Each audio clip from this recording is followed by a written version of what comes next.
ఆచి చికెన్ మసాలా. వరంగల్ జిల్లా కౌన్సిల్ సమావేశంలో ఒక నేమ్ బోర్డు పెద్ద రచ్చకు దారితీసింది. స్థానిక MLC Basavaraju Saraiah name seat వద్ద తన నేమ్ బోర్డు పెట్టకపోవడంతో ఆయన తీవ్ర ఆగ్రహానికి గురయ్యారు.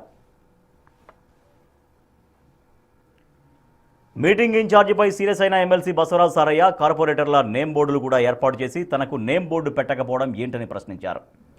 ఇది తనను అవమానించడమేనని, అవమానించడానికే కౌన్సిల్ సమావేశానికి పిలిచారా అంటూ నిర్వాహకులపై మండిపడ్డారు. చివర్లో నేమ్ బోర్డు ఏర్పాటు చేయడంతో గొడవ సద్దుమణిగింది.